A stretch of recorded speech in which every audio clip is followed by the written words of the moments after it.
प्यारे बच्चों नमस्कार। जागरूक नागरिक कार्यक्रम तृतीय वर्ष के सत्र 6 में आप सभी का हार्दिक स्वागत है। इसमें आप देखेंगे कि समुदाय के संदर्भ में आप अपनी संभावनाओं को किस प्रकार से जागृत कर सकते हैं। इसके पहले आपने खेल, मित्र और परिवार के बीच में रह करके आप संभावनाओं को ऐसे जागृत कर सकते हैं। यहाँ तक आपने पढ़ लिया है, समझ लिया है। अब आप अपने परिवार से, अपने मित्र से आगे बढ़ रहे हैं, समुदाय में जा रहे हैं। ऐसे समझिए कि अब आपके लिए आपका पूरा जो गांव है, पूरा जो समाज है वो परिवार बन गया। उसके बीच में रह करके आप अपने गुणों को किस प्रकार विकसित कर सकते हैं। देखिए आप परिस्थितियाँ, समुदाय में रहते हुए कई परिस्थितियाँ हमारे सामने आती हैं। जैसे जब हमारा समुदाय किसी आपदा का शिकार हुआ हो, जैसे बाढ़ आ जाए, भूकंप आ जाए या अन्य कोई और समस्या आ जाए, तो उस समय आपको किस प्रकार से व्यवहार करना है। यहाँ रहने वाले विभिन्न समूहों के बीच मतभेद की स्थिति में बहुत बार गांव के लोग सब एक साथ रहते हैं, लेकिन कभी कभी किसी बात को लेकर के कुछ लोगों में विवाद हो जाता है और गांव में दो पार्टी बन जाती है। समुदाय में उत्सव मनाने के दौरान, जब आप सामूहिक रूप में समुदाय में हैं तो समुदाय में स्वाभाविक सी बात है विभिन्न धर्मों को मानने वाले लोग भी हो सकते हैं और लोग अपने अनुसार अपने धर्म का, अपने धार्मिक उत्सव को मनाते हैं। तो उस समय भी आपको ध्यान रखना है कि सामुदायिक उत्सव मनाने के दौरान आपका व्यवहार शालीन होना चाहिए या उस समय आप अपने गुणों को विकसित कर सकते हैं। हमारे सामुदायिक सुविधाओं की देखभाल और रख रखाव में सामुदायिक जो सेवाएं हैं, जो सबके लिए हैं, बहुत बार क्या अनेकों बार हमें वहाँ जाना पड़ता है। तो जब हम वहाँ पर जाएं, वहाँ की सेवाएं लें, तो उस समय हमारा व्यवहार किस प्रकार से होना चाहिए, हम वहाँ पर अपनी किन संभावनाओं को जागृत कर सकते हैं, इस पर भी हमें ध्यान रखना है। जब नए पड़ोसी आते हैं, जब पड़ोस में आपके कोई नया आता है या जब कोई नया दोस्त बनता है, आपके क्लास में कोई नया छात्र आता है, तो उस समय आपका व्यवहार किस प्रकार से होना चाहिए। यह सभी परिस्थितियाँ आपको अपने सार्वभौमिक गुणों के विकास का अवसर देती हैं। इन परिस्थितियों में आप अपने सार्वभौमिक गुणों का विकास कर सकते हैं। ये परिस्थितियाँ हमें अपने समुदाय में अनेक सार्वभौमिक संभावनाओं को प्रकट करने का अवसर देती हैं। जब हमारा समुदाय किसी आपदा का शिकार हुआ हो तो साहसी होना। जब आपदा कोई आ जाती है तो वहाँ पर उसका मुकाबला साहस के साथ करना है। जैसे बाढ़ आ गई, वहाँ पर आप घबरा जाएंगे या भागेंगे, काम नहीं चलेगा। वहाँ पर आपको साहस के साथ उस स्थिति का सामना करना है और जब आप साहस के साथ उसका सामना करेंगे तो वो समस्या धीरे धीरे जरूर समाप्त होगी। यहाँ रहने वाले विभिन्न समूहों के बीच मतभेद की स्थिति में जब मतभेद हो जाता है तो आपको वहाँ पर स्वयं के विस्तार करने का अवसर मिलता है। आप विवाद इसलिए होता है, गांव में या समुदाय में विवाद क्यों होता है, क्योंकि आदमी स्वयं को बहुत संकीर्ण कर लेता है।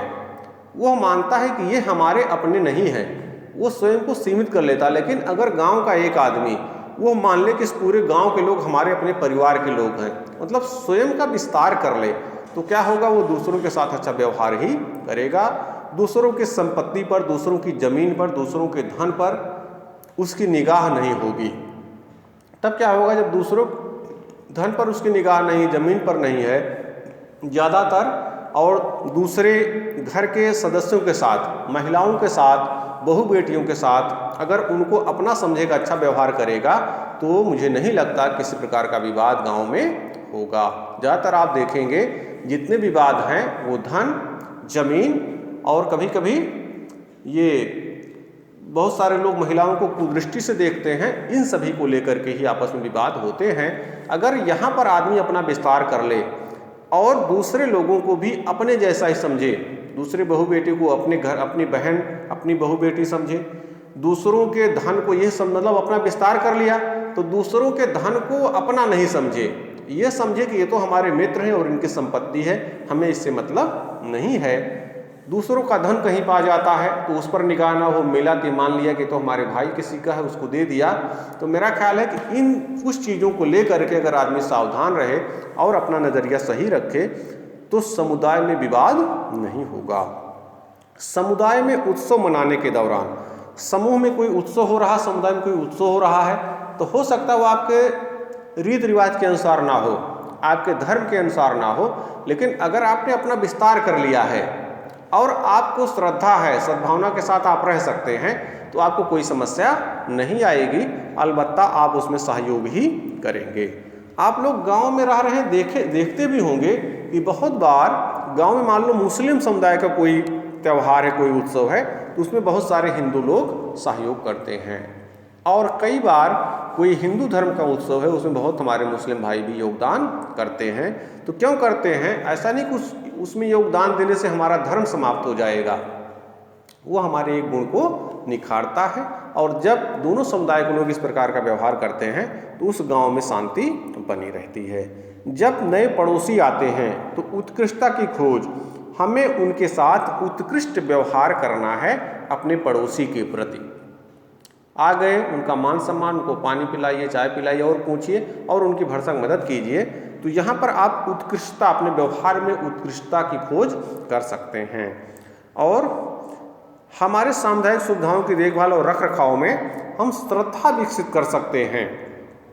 श्रद्धा माने आपने देखा होगा, जैसे आप हॉस्पिटल में जाते हैं या अन्य किसी जगह जाते हैं तो वो हॉस्पिटल या बसों में बैठते हैं, ट्रेन में बैठते हैं, जो भी सार्वजनिक संपत्ति, विद्यालय में आप जाते हैं तो आप इस संपत्ति के प्रति श्रद्धा रखिए। क्योंकि हॉस्पिटल में हो सकता है कि आप गए और आप ठीक हो गए, आप अपने पेशेंट को लेके आ गए, फिर इसका मतलब ये नहीं कि आप हॉस्पिटल की जो चीज़ें हैं उनके साथ छेड़खानी कीजिए, उनको तोड़ दीजिए, वहाँ पर गंदगी फैलाइए, ये हमारा काम नहीं है।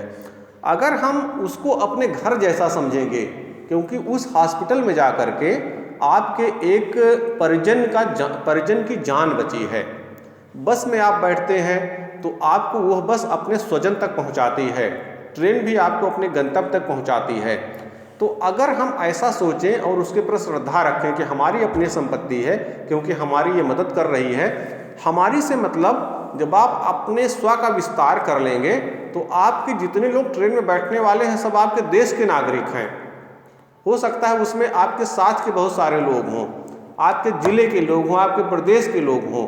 तो जब हम सबको अपना समझेंगे तो हमारी श्रद्धा होगी और हम उसमें किसी प्रकार की तोड़फोड़ नहीं करेंगे।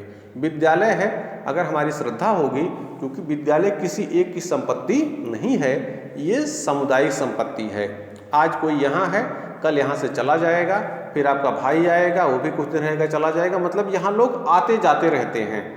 तो अगर सब लोग कल्पना करो कोई आया और यहाँ की संपत्ति तोड़ना शुरू कर दे तो हो सकता साल 2 साल में ही विद्यालय आपका या कोई सामुदायिक केंद्र खंडहर हो जाएगा। कोई बस अगर लोग उसके शीशे तोड़ने लगें, उसका मान सम्मान नहीं करेंगे, क्या होगा? वो बस खटारा बस में बदल जाएगी। लेकिन अगर लोग उसका सम्मान करेंगे, उसकी सीट को अच्छे से रखेंगे, उसमें गंदगी नहीं करेंगे, तो वो बस अच्छी बनी रहेगी और जो लोग आएंगे उनकी बैठने की इच्छा भी होगी।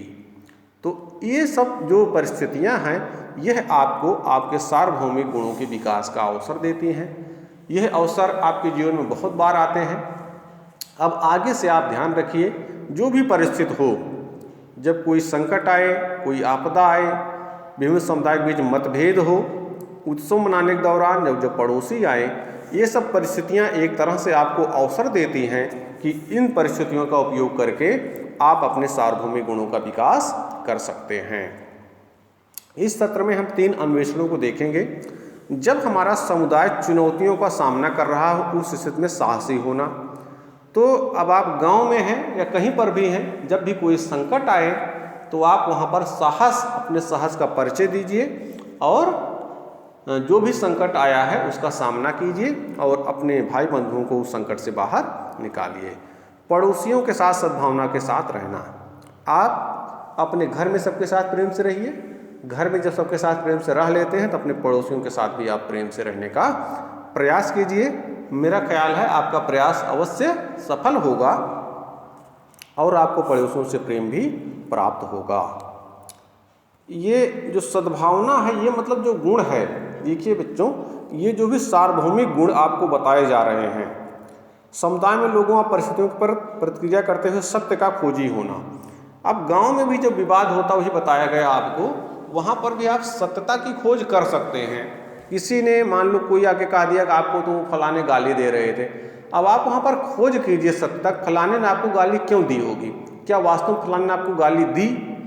अगर आप सत्यता पता कर लेंगे तो मेरा ख्याल है वहीं से ही बहुत सारी समस्याएं आपकी हल हो जाएंगी। तो प्यारे बच्चों, ये जो सार्वभौमिक गुण आपको बताए जा रहे हैं, इनका पालन करने के लिए आपको प्रेरित किया जा रहा है। इसके लिए आपके पास दोनों परिस्थितियां हैं। एक तो आप इनको अपने जीवन में उतार सकते हैं, एक आप इनकी अवहेलना कर सकते हैं, इनको भूल सकते हैं। दोनों स्थिति है। लेकिन आप देखेंगे जो भी महापुरुष हुए उनके जीवन में ये सार्वभौमिक गुण जो हैं वो चरितार्थ हुए।